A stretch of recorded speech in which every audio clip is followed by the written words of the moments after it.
Whenever the ego arises, the absolute consciousness, the self, withdraws. Wherever the ego is withdrawn, or you let go of it, the absolute arises, the real self arises.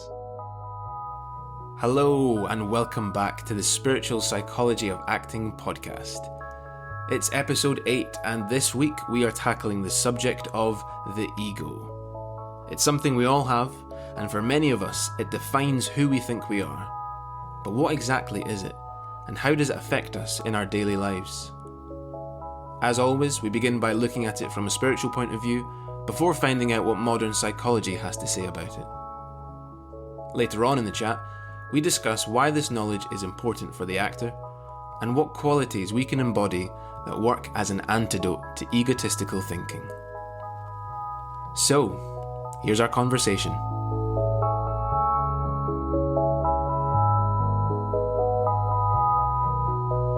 So the ego is quite a loaded term, isn't it? For most people, they're probably thinking of somebody who's very proud of themselves and likes to gloat. Or there's, Freud's ego, but what do we mean when we talk about ego? Yeah, that's so you have in the Freudian system, they use the word ego, and they define it as the conscious part of the mind that relates the outside world on one side and the id and the superego on the other. So the id is the primal desires, the desire for libido and motido, so the love or life impulse and the death impulse, the destructive impulse. That's what's in the id. And this is Freud's model. And then the superego relates over that. That would be akin to really reason. That has the final say on things. It monitors that. And the ego really is the conscious part of the mind that relates those two to the outside world. So it's the conscious part of the mind. But when we speak of ego, what in more normal terms, when people speak of this, they mean the individual sense of self, really, is the ego. And of course, the ego, especially in spiritual circles, has had a bit of a bad rap. In spiritual teachers, they say you have to destroy the ego or get rid of your ego, which very often just creates a lot of shame and difficulty, because actually in the Vedic tradition, the ego, or what's known as ahankara, and we might as well talk about what is ahankara. It's part of the setup of the being is known as the ahankara, which would be the equivalent of the word that we're using, ego, in the Sanskrit language.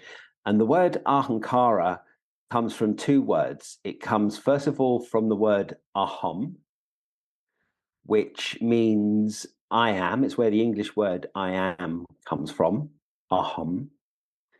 And that's the name of the self. So the self of everybody, your real name, is said to be aham, I am. And then we add to that. So we have the basic I am, which is sort of real.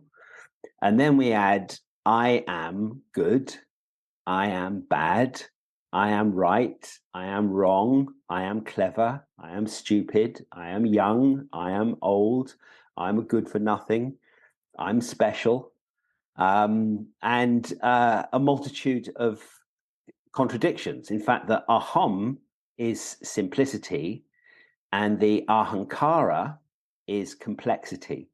And the word kara has two meanings. Kara can be translated as vehicle. So the ahankara, the ego, is the aham vehicle. So that's the individual embodiment. And there's another translation of the word of kara, which means a created thing. So I am, and then I am good. Well, good is a created concept. Or I am tall, or I am short. These are all created things. So when the pure aham relates to an object in the universe. This can be a subtle object within the mind, or it can be a physical object. Then we get this word ahankara. For some grammatical reason, the M changes to an N. I don't really understand the reason for that, but it does. And you get this word ahankara, and it really means the individual, the sense of being an individual, which of course is natural. We may have touched on in one of the previous podcasts an important story from the Himalayan tradition of the 10 men who go to cross a river.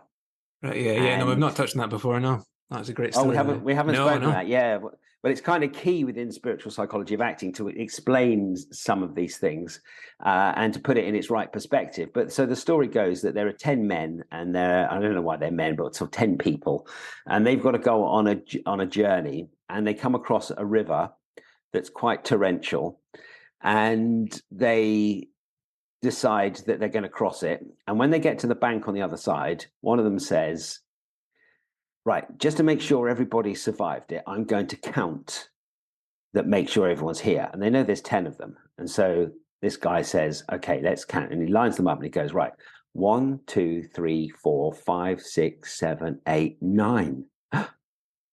There's someone missing. Hold on, let me count again. 1, 2, 3, 4, 5, 6, 7, 8, 9. Yeah, there's someone missing. Someone says, no, surely not. Let me count. And so he counts everybody. He goes 1, 2, 3, 4, 5, 6, 7, 8, 9. Oh dear, there's someone missing.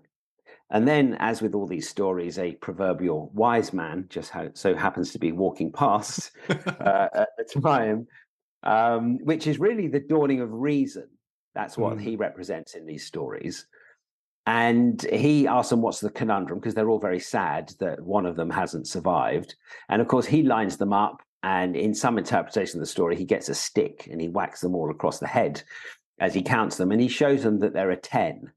And what it shows is that, and there's a deep meaning to this, is that we forget to count the self, the innermost self, in Sanskrit, aham or atman, the real being. And what the other 9 represent are the first 5 of these 10 men. The first 5 are the physical elements. So the being is made up of gross elements. So earth, water, air, fire, and space. That's the most subtle of the elements, and the space contains all the others. Then there's a bridge between the physical and the subtle, the world of the mind. And the word for the mind in the Sanskrit language is antakarana. And it means the inner organ or the subtle organ of mind. And so really they divide the mind into 4 aspects. And these 4 aspects, the first one is called manas, which means the discursive mind. So it's the part of the mind that, contemplates future events and refers back to past events. It makes a decision, am I going to have chocolate ice cream or am I going to have strawberry ice cream? Manas decides on these. When I go to the shops, what am I going to buy? What do we need? What's in the cupboards? What's empty? What are we lacking in the fridge? Kind of thing. So manas has a natural function, and it's discursive mind. It discusses things. It plays over things, and it's natural. It's part of the setup.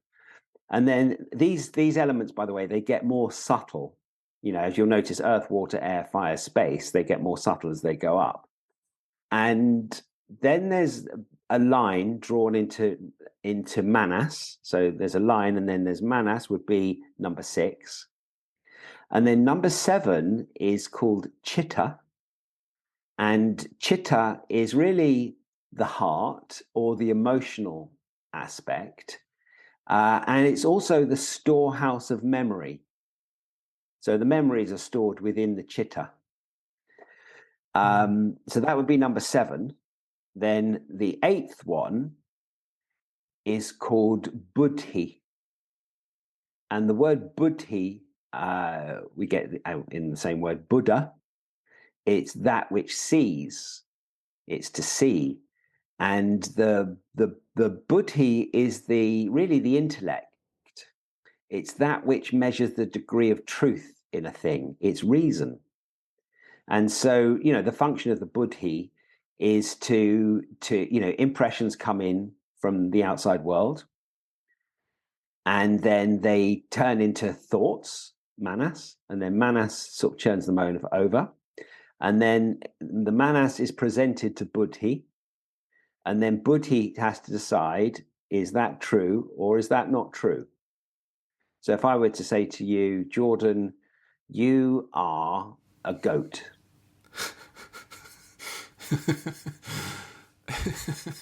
So you are a goat. So what happened there was information came in from the senses. Right, John is telling me that I am a goat. That turns into mind, that's thought. And then that's presented to buddhi. And then buddhi has to say, and this is all that the buddhi does, is it says, is that true or is that untrue? So what is it, Jordan? You are a goat. Is that true?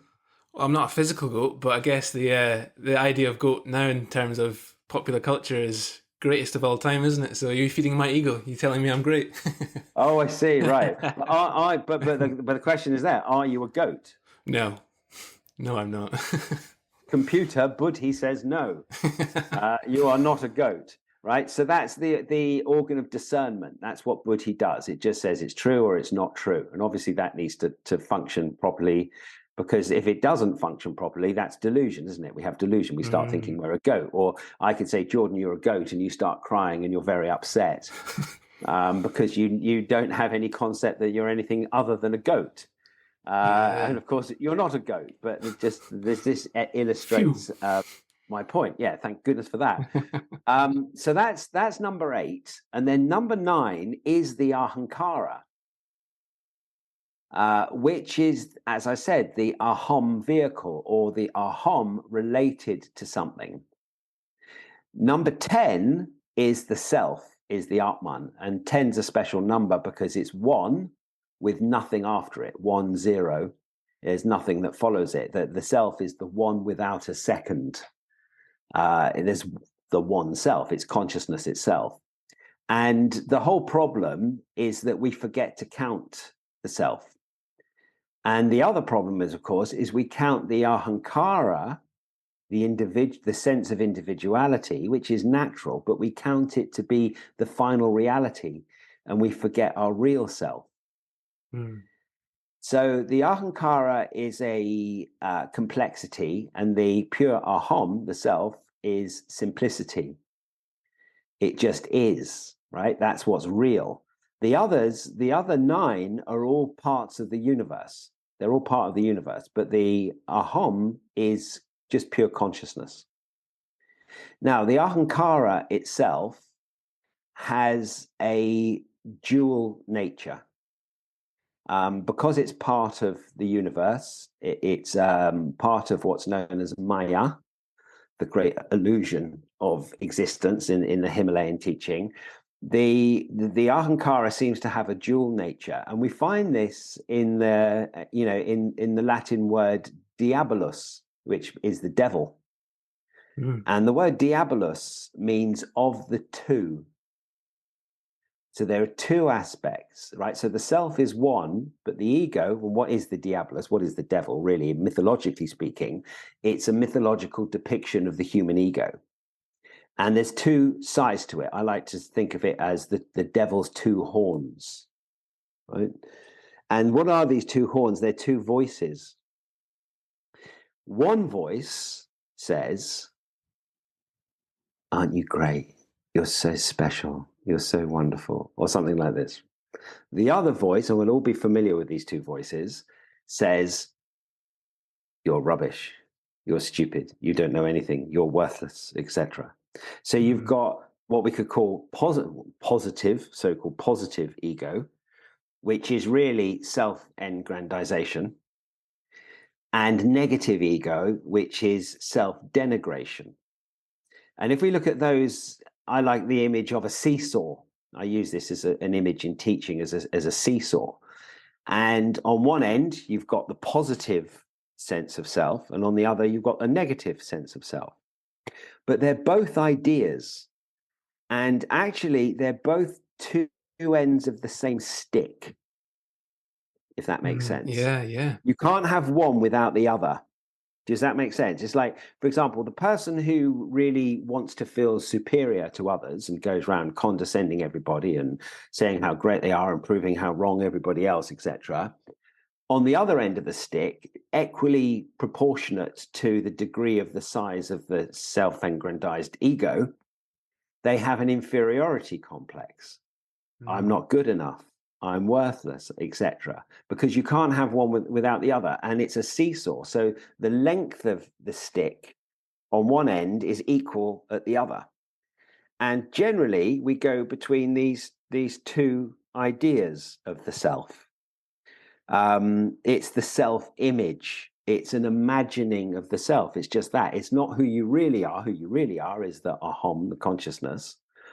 And then the ahankara has this dualistic feature. Now, if you look at a seesaw, and that's why I love this image so much, there's one point on the seesaw that doesn't move, and that would be the fulcrum point. That would be, in this model, that would be your real self. And that just remains still. It's the witness. It observes. And to know that is to know your real self. It's to know the only certain reality. I mean, everything that you could perceive with your senses came into being at a certain point, and it will disappear at a certain point. If you just imagine, the building that you're in now, has that building always existed? No. Will there be a time when that building does not exist? Yeah. The United Kingdom, Britain, was there a time when it didn't exist? Yeah. Will there be a time when it doesn't exist? Yeah. Planet Earth, was there a time when it didn't exist? Yeah. Will there be a time when it doesn't exist? Unfortunately, yeah. Yeah, well, we all know what happens at the end. The star, its mass gets so massive when it burns out that the Earth, which is a husk by that point, just gets sucked in, and then it just gets dissolved in fire. That's the destiny of this planet. Yeah. Let's take it bigger. The universe. Was there a time that the universe didn't exist? Here we go. Here's the big questions. Well, the Big Bang, 7.3 billion years ago, or 7.3 billion years ago, was where the Big Bang. Before that, there wasn't the universe. Yeah, That of was the course. beginning of the universe. Yeah. Will there be a time when the universe doesn't exist? Yeah. Yeah, there will. So everything that you can perceive is transient. It has a beginning and it has an end. The self, the consciousness, you, the witness, doesn't have a beginning or an end. It is eternal. It's ever present and eternal. It's the origin of the universe. The universe arises from consciousness. It's sustained by consciousness, and it dissolves finally back into that consciousness. So the aham is real, and everything that you can observe is really, you could say, unreal, meaning it doesn't have any permanent existence. So the individual ego is part of the universe, and really, philosophically speaking, it doesn't have an ultimate existence. It appears for a certain time, and then it dissolves again, in the process of death. The same with the body, that comes and it goes. And this understanding of the difference between the aham and the ahankara is really important. And that's what frees you from the limits of the ahankara, which, as I say, is natural. You see, without the ahankara, what is the ahankara made of? What's the individual made of? It's made of a name, a form, and an individual nature. So if we look at those separately, the name, well, you were given your name, Jordan, John, they're given names. You weren't born. They weren't when you were born. It wasn't tattooed around your belly button, so your parents would know what to call you. They just decided. They probably had a book of baby names and that they were looking at for some months before, and they decided what your name was going to be. But the name itself is a certain sound vibration.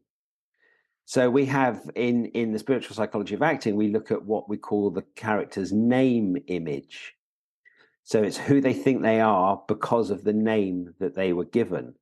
I was contemplating this myself this morning. It's like my own name is John. And, in my own, understanding of myself, my mum used to tell me that when she was a little girl, she always wanted to have a little boy called John. So when I think of my name, I think that my mum loved me. Do you see what I mean? My mum loved me. Yeah. She wanted me. Is that affinity? And it's also the name of her twin brother was John. So do you see what I mean? I was born in love, but that's my name image. It's a sense of myself that I gained, which someone had to tell me what my name was at certain point, and then that carries a resonant vibration. And that is part of the character, or whether it's the character in life or the character in the play or the film. It's part of who they think they are based on their name. And we all, if anyone listening to this, it's useful to work out what is the kind of mythology based around your name. What's the meaning of your name? People can be very identified with their name, but we have to remember that it was given to us. Someone decided upon it. The second is the form. And so the form is the body. And the body is, made of atoms. It's made of earth. It's made of food, earth, essentially. It's ever changing. It doesn't remain constant. If you took a photo of you 7 years ago and you looked at it today, there isn't a single cell, apart from in your teeth, that was there 7 years ago that's in the picture today. In fact, it's continually changing, the body. But we identify ourselves with the body. We say, I am tall, I am short, I am fat, I am thin, I am young, I am old, I am ugly, I am handsome. Do you see what I mean? And they're all dualities. As we said, that's the nature of the ahankara. It always comes with duality.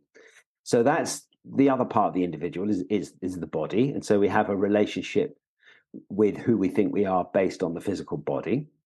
And then the third factor is the individual nature. And the individual nature is acquired. So you have two natures. You have your real nature, which is the nature of the absolute, the nature of consciousness, which is truth because it doesn't change. Consciousness because its substance is pure, intelligent, creative energy. And thirdly, bliss. So Satchitananda, as it's called in the Sanskrit, truth, consciousness, and bliss. That's the nature of the witness, your real self. But then you have this secondary nature, which is an acquired nature. And that's acquired through experience. So when we talk in acting about creating a character, it's always really just the pure I is the self. It's always you, isn't it? Yeah. It's always your consciousness plus an acquired nature, which is, what does that really mean? It's a collection of experiences stored as mental pictures and impressions.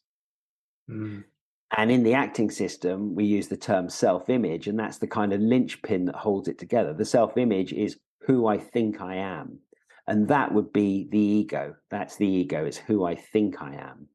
And it is dual in nature, and it is for everybody. Self-realization, of course, is when you realize that you're the self with a capital S and not the small self, the individual. Of course, the individual's still there. It's part of the play. In the same way the character's there, is part of the play. But in a philosophical approach, it doesn't really exist. There's a lot for people to get their head around, but it doesn't have any permanent or real existence. It is fascinating, isn't it, the whole name, form, individual nature, because you'd say that most people's lives are completely preoccupied with all of those. And the fact that they're not real is that obviously that's where a lot of the misery and suffering comes from. You know, like in America now, the name Karen is kind of associated with a middle-aged woman who complains to a manager. It's almost a bit of a kind of phenomenon, isn't it? Sometimes that people with the same name do have the same type of personality. It's almost like they see other people with that name and they choose to act accordingly, whether that's good or bad. Yeah, but I think it's as I said, I think that's part of the resonant vibration of the name. That Right, words yeah. have meanings. The sounds themselves carry different resonant vibrations. Yeah. Ahom, if you just say the word ahom, you'll notice if you put your hand over your heart, the middle of your chest, and you say ahom, you feel it resonates. There's something happens. You connect with your true nature. There's ahom is its nature is truth, consciousness, and bliss. You become stable, you become awake, and you become happy by remembering that. Do you see what I mean? Yeah, yeah. That's quite nice. That's an easy tool for people to use to come back to your true nature. Is just to close the eyes and just sound internally the word ahom, and there it is. It's magic, and that's the power of sound. It's the power of words. It connects you with that which you really are. So in modern psychiatry, they don't use the word ego. That person has an ego, etc. They use the word, they call it the narrative self, which I think is a much better description, because Yeah. narrative is a story. Yeah. You know, when you get to say you go out on a date with somebody, you'll say, all right, so, tell me about yourself. And what will they tell you? They'll tell you a story. They'll tell you their life story, or an edited version of their life story. And what is it really? It's a collection of pictures. So when you create a character, what you're really doing is you're creating an individual ego. That's what the character is. And what is it made of? It's a narrative of pictures. It's experiences stored in the mind as mental pictures. That's the ego as far as I've understood it. And I think the danger is when people get this, especially in spiritual circles, where you get this idea of, you have to kill the ego. The ego is the enemy. And all I've seen that do is just create shame. There was a koan I came across once, and it said, the cult leader demands no ego as his own grows. Yeah. And you see that, and you see these kind of in these sort of spiritual cults and spiritual groups, you see these kind of repressed egos, very often dominated by a leader who has a massive ego, that the others are, and it's apes. It's the same structure and functions that you find in an ape society that we've inherited. Another form of control and dominance. Exactly. Yeah. So the ego is natural, but philosophically speaking, it doesn't really exist. There's a lovely little, I don't know what it is, a little poem, I suppose, that often comes to mind on the nature of the ego. And it says, as I was walking up the stair, I met a man who wasn't there. He wasn't there again today. Oh, how I wish he'd go away. And I think that sums up the non-reality of Yeah. the ego, really, of Encapsulates it, the yeah. ego itself. Yeah. In fact, Einstein said that this individual that we consider ourselves to be, he said, our task must be to widen our circle of compassion, to include all living creatures. So that's like an expansion of consciousness, as the sense of the self being really unified, that everything is a manifestation of the self, and everybody is God, or the self is real being. And he said that this individual that we consider ourselves to be is nothing more than an optical delusion of consciousness. I mean, it gets quite trippy when you start to really contemplate it.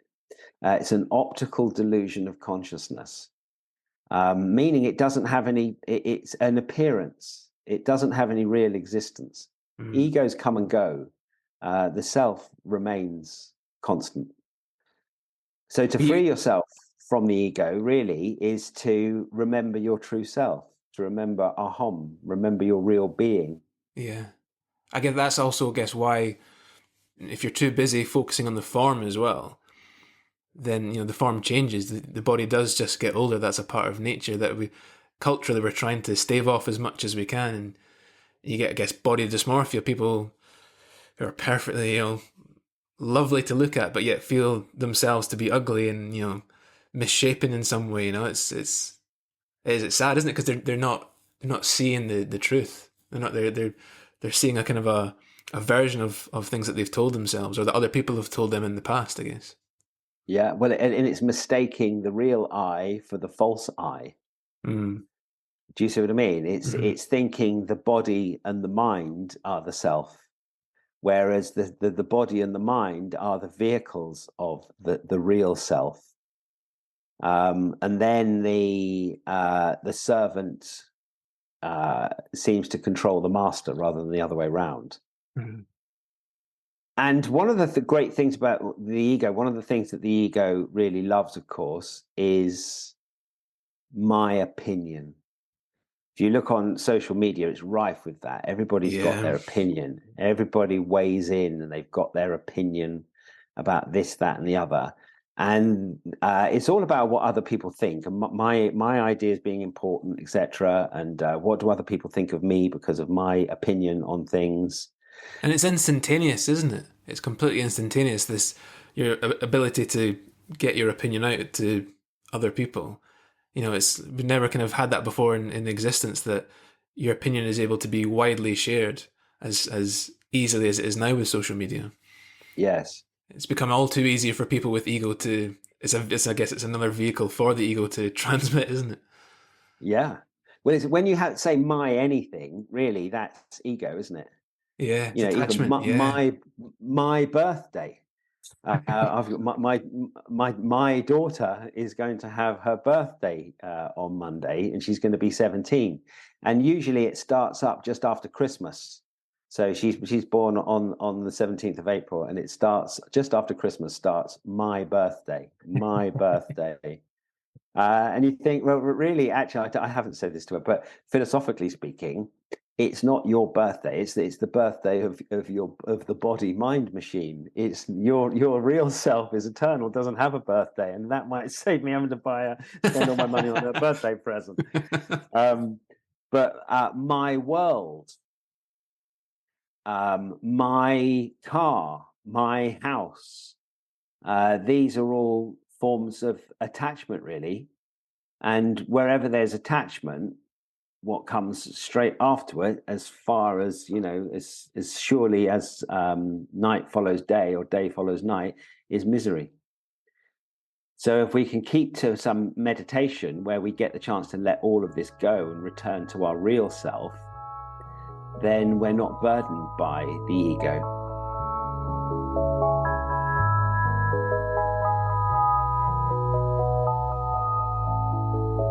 If you'd like to get in touch with us, you can do so by emailing podcast@spiritualpsychologyofacting.com. If you have any feedback, thoughts, topics you think we should cover in future episodes, or questions about the spiritual psychology of acting, whatever it is, we'd love to hear from you. The email address again is podcast@spiritualpsychologyofacting.com. You can find it in the description of the podcast. Now, back to this week's episode.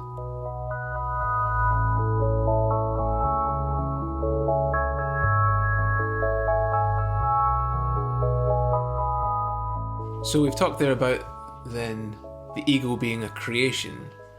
So in terms of acting then, is creating the character creating the ego? Essentially, that's what you're doing. That's what an individual character is you're creating the character's individual ego, their individual sense of self.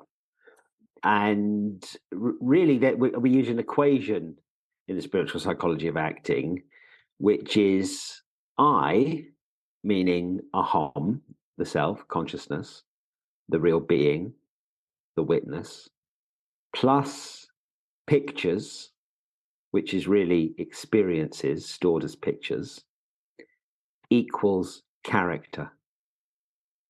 I plus pictures equals character. I plus mental pictures equals character. Because if you are playing, what is Jordan? Jordan's character is universal I, the self, plus Jordan pictures, Jordan's experiences, equals Jordan's character. If you are playing Hamlet, it's the same I, isn't it? You don't have a different I, sense of I, plus Hamlet pictures, experiences, equals Hamlet. Which is why there's a never-ending amount of Hamlets, isn't there? Because it's each individual actor's consciousness, right? It's the same I, but each actor will choose based on their own experiences. Of course, will affect what they choose for Hamlet's thinking. They'll have their own unique interpretation of it, and that's a beautiful thing, really. That each actor's interpretation will be unique. Yeah, so there's no point in trying to copy another actor's performance, because it's just a parody then, isn't it? Well, consciousness is creative, and creativity is not copying. Mm-hmm. Yeah. This is like, Leonardo da Vinci.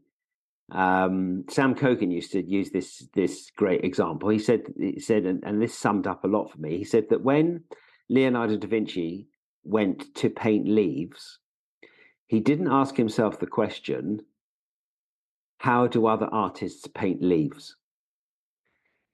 He asked himself the question, how do leaves really look? And he looked at them and he used his eyes and he painted what he saw. He noticed how the light made them shine. And he wanted to convey that in the painting. And the questions he was asking himself about how does the leaf look, and through using his eyes, informed every stroke of paint. That's talent. Mm-hmm. But when you're creating a character, you are indeed creating the character's ahankara, right? Their individual ego. But to do it well, you need to get your own ahankara, your own individual ego, out of the way. And what's meant by that, we look at different types of purposes. One of the modules in the Spiritual Psychology of Acting course that people can buy online is called The Spectrum of Human Purposes. And in that module, we go through all the purposes, all the human purposes that we've ever found. And it's a pretty definitive list. And there are different types of purpose. Essentially, there's 4 different types of purpose. There's natural purposes. There's egotistic purposes. There's egocentric purposes. And there's shadow purposes. And the interesting bit here, in terms of, getting the actor's ego out of the way so you can create the character, how does it manifest itself, the ego? Through our desires. And what are the egotistic desires? What are the egotistic desires? Well, the egotistic purposes are the purposes where the achievement of the purpose is a thought in someone else's mind. So if I want to be liked, which is an egotistic purpose, for me to be happy, I'm saying, I want you to have the thought, oh, I like John.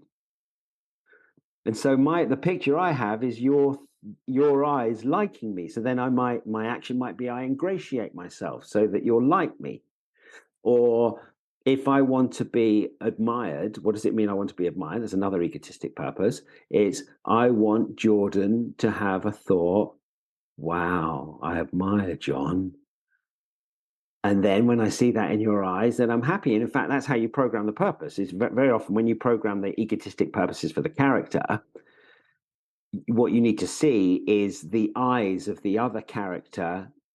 The result you want to achieve is them admiring you or liking you. Or if another egotistic purpose that comes up a lot is I want to be superior. And if you want to be superior, it's basically I want others to think they're not as valuable as I am or not as good as I am, so I can feel that I'm better than them. So someone who wants to be superior wants to see other people shrink. wants to see in the other character's eyes, you want to see them shrinking and feeling inferior. And just by seeing the picture, it changes you. This is how you program purposes. But that's for the character. But what the actor needs to do is make sure that they don't have any of it. You need the awareness to stop these other actors' drives, purposes coming into the work. That's why we need awareness, is to develop the awareness. And that's on the course. We very much study, you learn the tools to analyze your own character and find out what your purposes are, which might be getting in the way of the creative process. And a remarkable thing happens, as you'll have found this, is that we find that whatever the purpose is that the actor has that gets in the way of the creative process turns out to be the same purposes that cause them the most misery in life. Yeah. Yeah. So what stops them from connecting or flowing?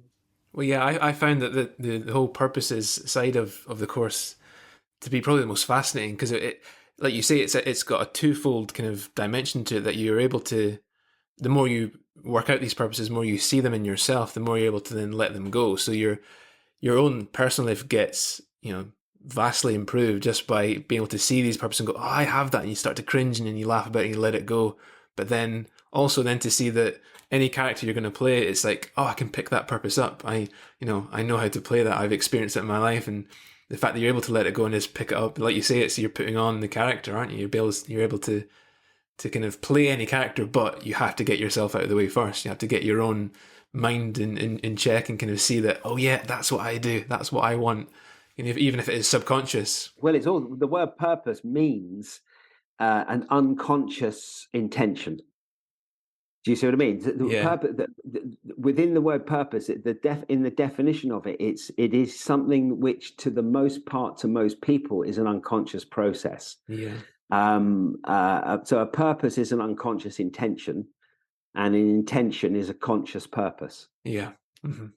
But in life, we have mainly purposes rather than intentions. We're not aware of what's driving us. Do you see what I mean? And that's developing awareness as an actor is finding out those things.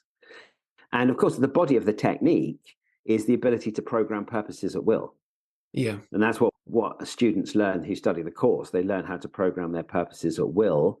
And whether that's for the character, program the character's super purpose, for the stage or the screen, or whether it's programming your purpose to go to a party or go on a date or go to a job interview, it's the same skill. So by learning the skills as an actor of how to program purposes, I'm sure you found this, that it enriches your life. It's the same skill you can use to program your purposes in life.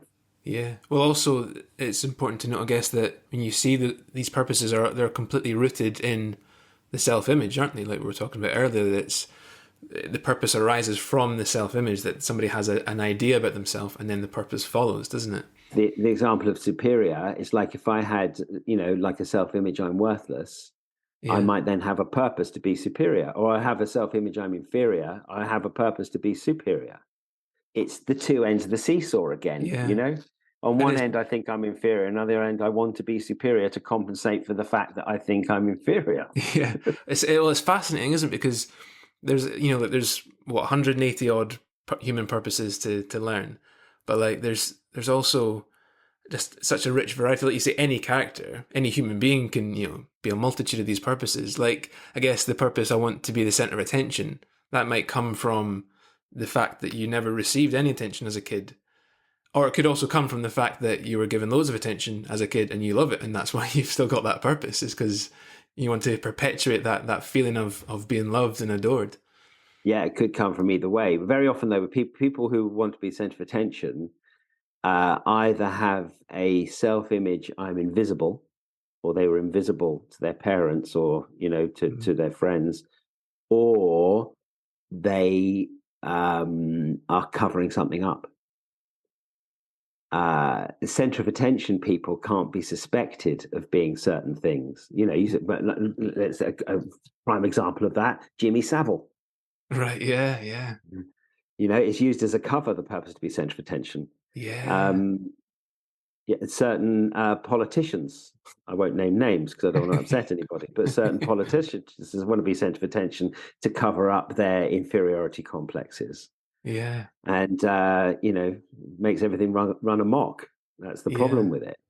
I think also you see it in the best written dramas, like something that I guess Breaking Bad is such a great example because it's so well written and it's so well performed as well. You got that, it's rich on both fronts. But looking at Walter White, I started rewatching Breaking Bad recently after having finished it a few years back, and it was amazing to see how much of Heisenberg, the drug baron that Walter White becomes, was present there in Bryan Cranston's performance from episode one. You could see that, even though it was completely different circumstances, he was a mild-mannered chemistry teacher. It was the same purposes of, I want to be powerful, I want to be respected. And you had all this, it stems from the same self-image that I'm not respected enough, nobody's got enough respect for me. And it's amazing to see how rich that can be in a characterization like that. Oh, the transformation though is incredible, isn't it? As you go Yeah, from, especially from the first season to the last season, how the character has transformed, and how it all started with the character feeling that he was the mild mannered chemistry teacher, that he'd been duped by those other people, and he hadn't been given his proper acknowledgement, mm, and he felt that he'd wasted his life. He had wasted life, and then when he gets the cancer diagnosis, he wants to fulfill his purpose. He wants to counterbalance all that. He yeah, wants to take revenge. He wants to win. He yeah, wants power and control because he's felt so powerless. yeah, Yeah, it's brilliant writing, and it's a great study of the human ego, really, and how yeah, and both ends of the stick are there, aren't they? Like you yeah, said, exactly. the chemistry teacher, the person who's been duped by the people he went to business with originally, and they stole all the ideas and went off and made billions out of it. And his powerlessness, how Yeah, that was where this alter ego of Heisenberg was developed. It's yeah. fantastic writing. Yeah, another example of that, I guess, more recently is Succession. You see in the four kids in that show, they've all got such specific characters, but they're all rooted in this self-image, which started off obviously at childhood, the way they were raised by a father who didn't give them love, and you can see that they're completely emotionally stunted, and that's why it's fascinating to watch these characters struggle because they're adults still technically living in these really immature, childlike, emotional states. Where you get that's for an actor that's a joy because it's all in the writing, but Yeah, very often it isn't in the writing, so you yeah, of need to have the course. psychological knowledge to understand how to design the character to truthify why the character has those egotistic drives. The So, general rule is it's the opposite. yeah, It's okay. you have the opposite, and because I'm this self-image, I want this, and it's generally the Yeah, opposite. Because I'm yeah, powerless, I want to be powerful. Because I'm invisible, I want to be the center of attention. Because I'm lonely, I want to belong. Do you see what I mean? yeah, It's the absolutely. opposite, and these are the two ends of the stick of the seesaw that I was talking about earlier on. That's the duality of the character, and then the character has depth. And if you know how, I teach people how to build this and how to build the layers, but if you build the layers, it creates these layers of thinking in the character, and it just looks three-dimensional. It just looks like a real person. Yeah, But it has to be psychologically truthful, and you have to know how to build it, how to build up the layers. That's what the spiritual psychology of acting is. It's the knowledge and technique of how to do that, how to create authentic characters. In terms of getting the actor's ego out of the way, mm, there are two important qualities, which I include as qualities of a great actor. When we look at the qualities of a great actor, there's two that relate to this particularly. And these qualities that it's useful to develop if you want to keep the actor's ego in check, so you can just create the character's thinking without your own desire to be loved, admired, special, whatever, getting in the way, are the qualities of, first of all, humility, and secondarily, modesty. Humility you could define as an absence of self-esteem. Now that's controversial because people go on corporate training where they go and learn self-esteem, and they'll go and they'll look in the mirror and say, "I am wonderful, I am fantastic," whatever. But it's just building a false layer. Self-esteem means false ego, a false sense of self.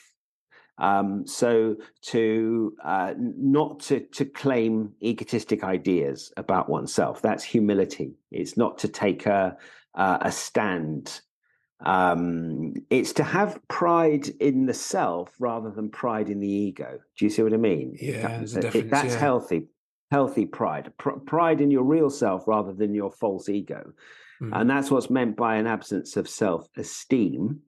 And then the second quality of modesty is not proclaiming your own virtues. So it isn't for you to say how wonderful you are. Do you see what I mean? And not to just to keep that in check, because that's where the ego thrives, in a lack of modesty. I'm great. I'm this. I'm that. I'm the other.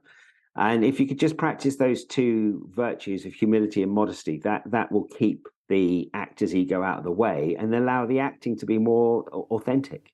Well, it's tricky, isn't it? Because I guess we live in a culture as well that celebrates actors, puts them on a pedestal. And so it's kind of, especially the more famous an actor gets, the better work they get as a byproduct, which is fantastic. But then also all the kind of sycophantic praise starts to come in, and you're kind of force-fed this idea of yourself, I guess. And that must be hard to keep in check with the more famous you get, I'd imagine. Oh, but the real greats understand, the ones that manage to keep their sanity, they understand not to believe the hype. Yeah. My wife, before we met, she used to go out with, I'm not going to name his name, but she used to go out with a very famous pop singer. Used to be sort of very close with him. And she said, and he'd had his day, right? In the sort of early 80s, he was, like a mega star. And then she knew him like sort of in the mid 80s when he'd sort of fallen off his perch. And she said that they used to watch Top of the Pops, and he would be shouting at the screen watching Top of the Pops. He would be going, "They don't deserve, they've got no talent. They don't know, it's not as good as my song, this, that, and the other." And he actually, she said, I think he did become mentally ill with it. There's the parable, isn't there? There's a parable in the Christian tradition of the man who built his house upon the sand. Sand, yeah, that's right. The foolish man built his house upon the sand, and the winds and the rain, they came, and the house, it fell, and great was the fall of it. That's building your life on a sense of false ego. Do you see what I mean? Yeah. It's inevitably leads to destruction. And insecurity and mental illness, essentially, delusion. It's a false sense of security, isn't it?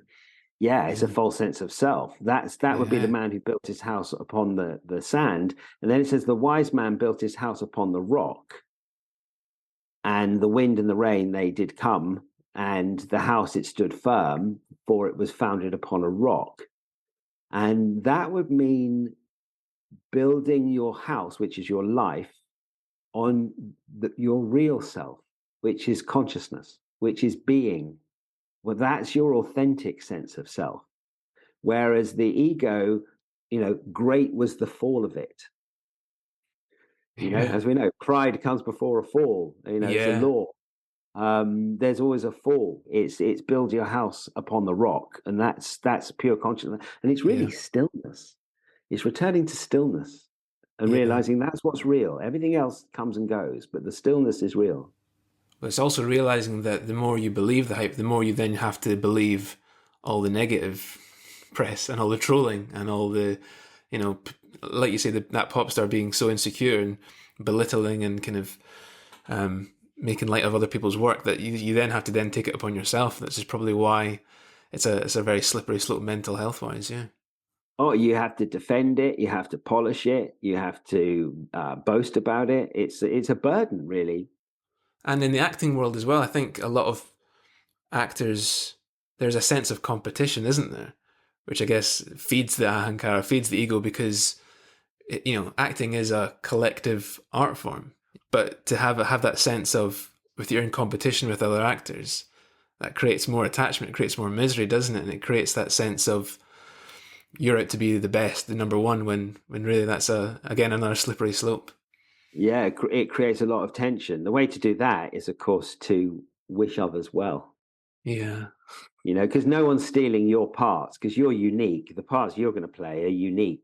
Yeah. There's no one. There is no one like you. You're the only you, and so no Yeah. one's stealing your part.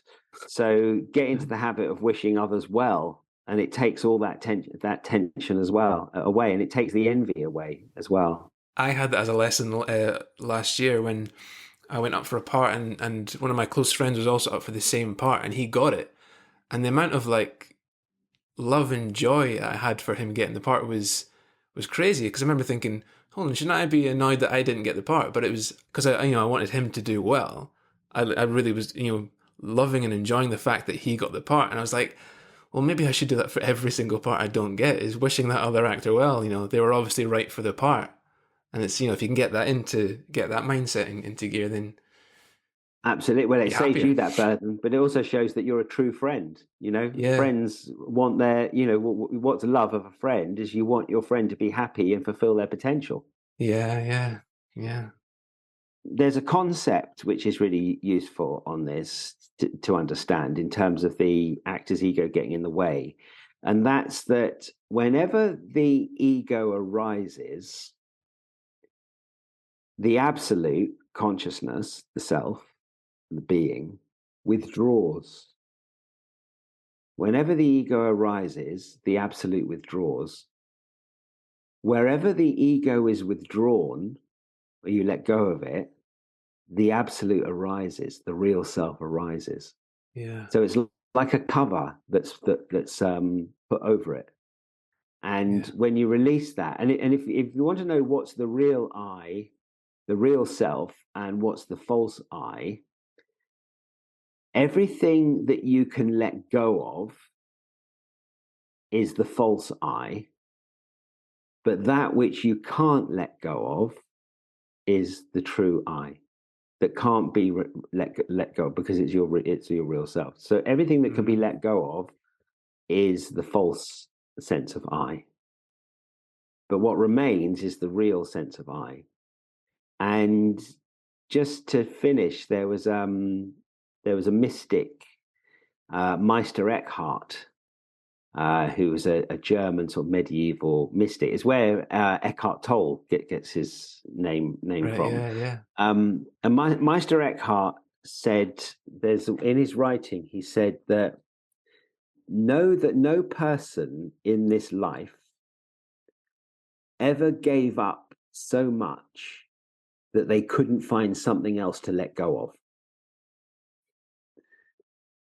And then he said, yet few people can stand this, what it really means, yet it is an honest requital, a just exchange. So it's a fair swap.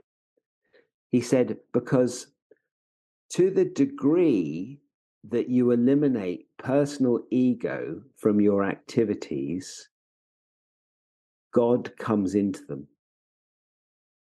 We understand God to mean the absolute consciousness itself comes into it. It flows.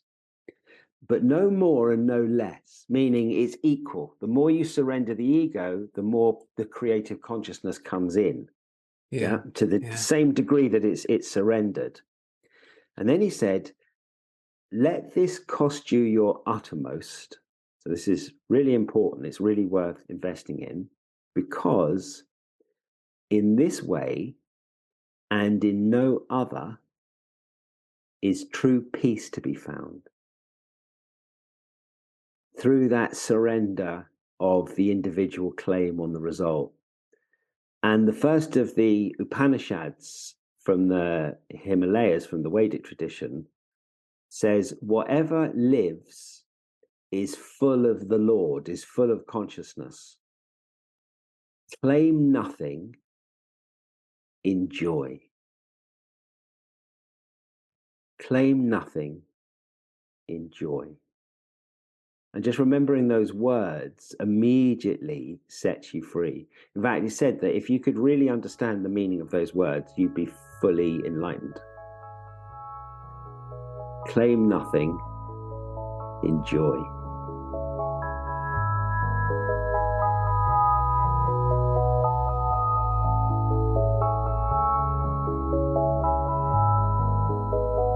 You've been listening to the Spiritual Psychology of Acting podcast. If you're enjoying this podcast, don't forget to share it with your family and friends and leave us a review. We really appreciate all your support. Join us again next week for another chat with a special guest, but until then, take very good care of each other, and we'll see you next time.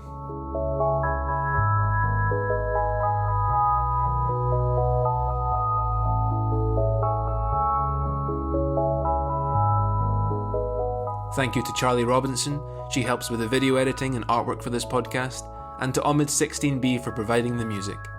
The track is called Love and is available on all streaming platforms.